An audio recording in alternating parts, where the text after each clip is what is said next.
It's quite an honor. My name is Bob Liu, and I've known Mike for over 20 years.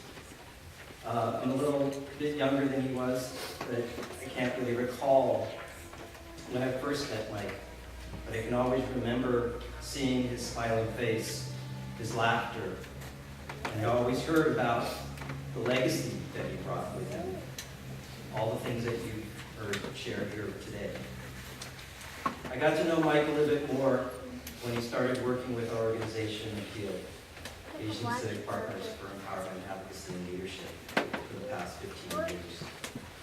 We are a national health justice organization focused on addressing disparities related to tobacco use, unhealthy eating, and cancer, and combating the targeted marketing by the tobacco and food industry.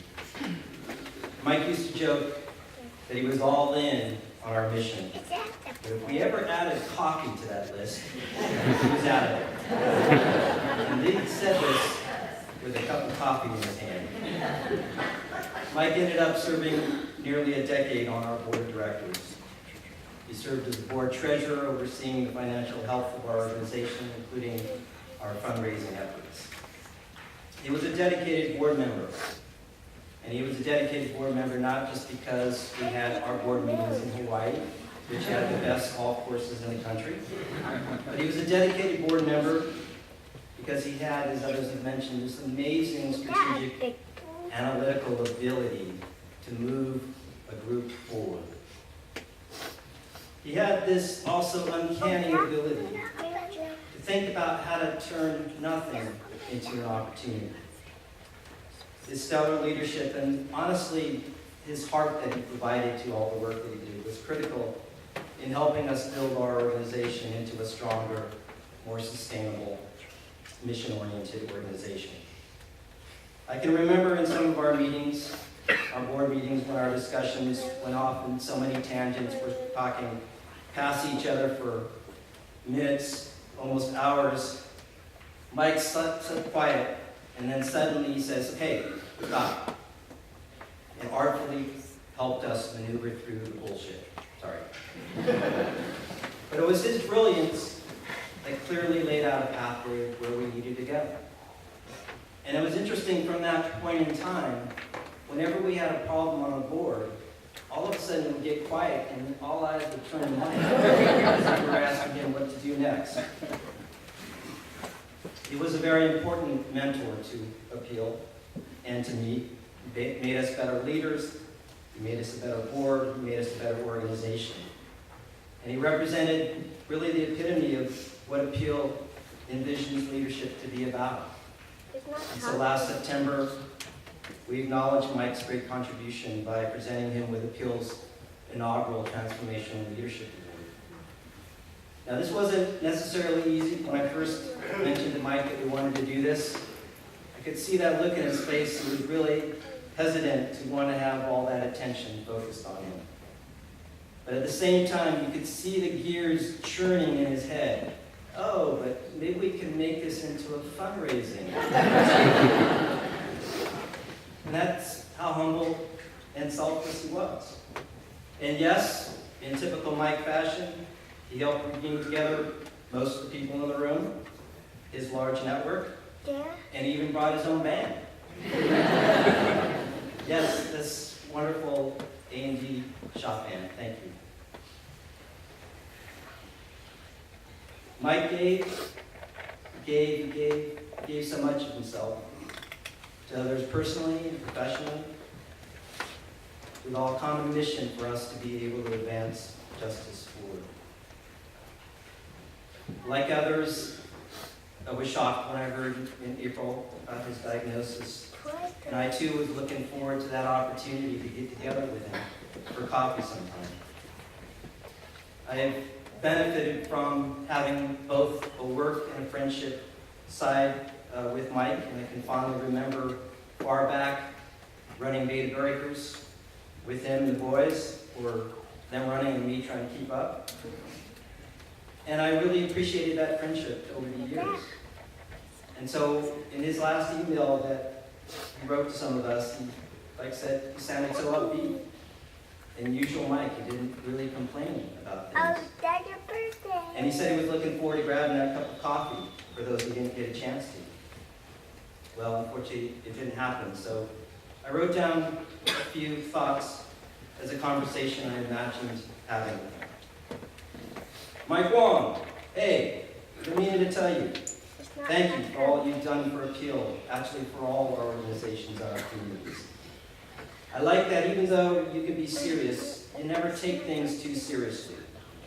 Remember when we used to compare the ethics of different TV characters? Like those disloyal characters in S.H.I.E.L.D.? And jokingly call each other Shane or Vic? It's funny, because you are so totally the opposite. You are one of the most loyal persons I know. You were always there as a friend, even when I didn't shine. And that happens a lot. I think it's because you have this inherent belief in people, and the goodness of people, and the abilities of people. And that's one of the things that I appreciate about you the most.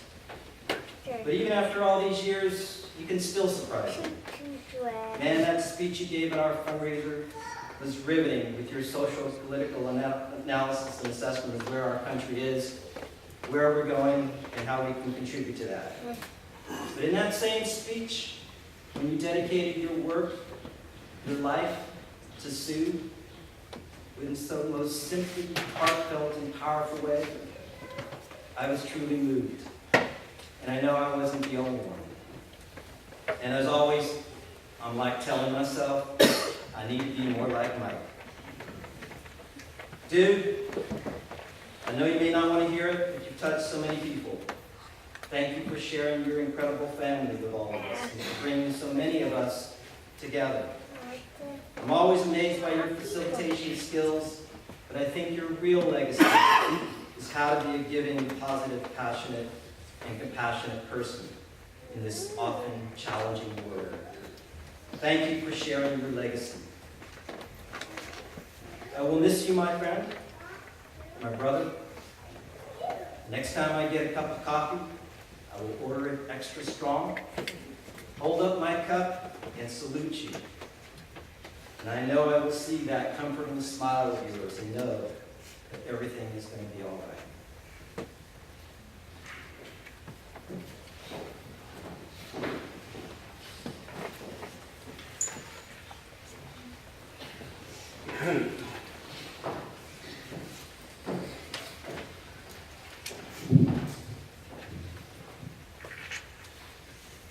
Sue, Dennis, Gary, Ann, Sarah, my condolences, and Judy.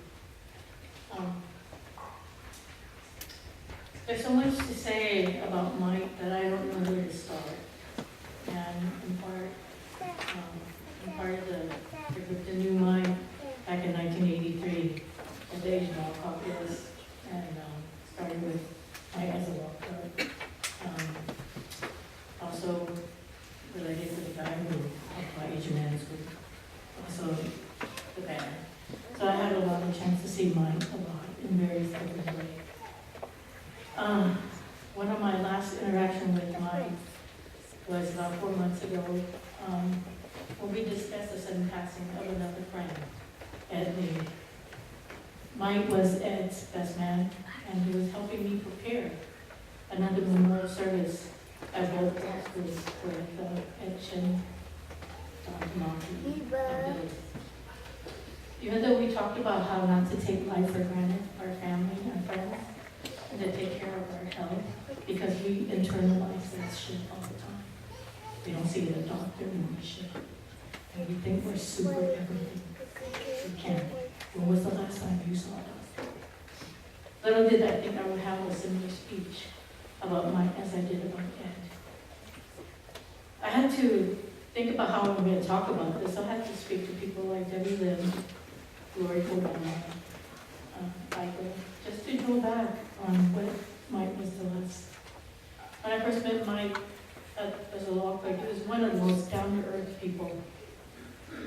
He's approachable, unpretentious, humble attorney I met. In spite of his limited Cantonese as an ABC, I really appreciate his dedication, his willing to work in Chinatown with all these Chinese-speaking clients. He was willing to engage with them, and I also was so appreciative of the fact that he took on cases that were so unpopular, especially criminal defense case, where a lot of Asians, if you're caught, you're guilty. But he wasn't. He was always about trying to help the brothers in Chinatown, those who have been criminalized, racially profiled. And I appreciate that because at the time, the Asian Gang Task Force was after the Chinatown brothers. Those are my brothers. Representing the underserved through criminal defense was really a true testament of our constitutional right that we often take for granted. Besides working at Asian Law Caucus, I also work with Mike at API Law Outreach. Mike understood community needs and how to sustain it. There are many different ways to make changes, but he chose to help those to help others. Mike helped people like Victor, Wong, Ivy, Lee, Greg, Tanaka, Kiko Takeshita, and myself, in facilitating our mission and goals, like they were saying. He's such an organized guy, very controlled. Oftentimes people don't realize how challenging it is for us to sustain a nonprofit in a healthy way and a sustainable way. We're very inspirational leaders like himself and many others, and who have the privilege and honor to work and protect our courageous clients. That's who we work for, and that's who we work for. There are many kinds of consultants, but none as effective as mine, who had the credibility, the understanding, the true commitment to see through the change. He was the change. One of the last thing I also talked to him about was making food before, because he's such a foodie. And I said, hey, let me get you something that you can't get. And when you come out of the hospital, I have shark fin soup. And he goes, oh yeah? Okay, so just wait. Unfortunately, he left before I could make that food. And so, of course, to the Wong family, I extend that shark fin to you. I will make it for you.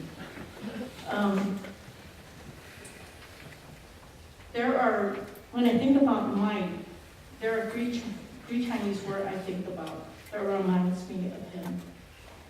The first one is oi, which means the essence of Mike's heart, love.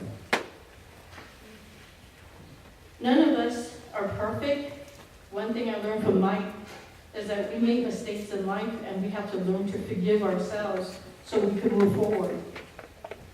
And that word is called yunle, forgiveness.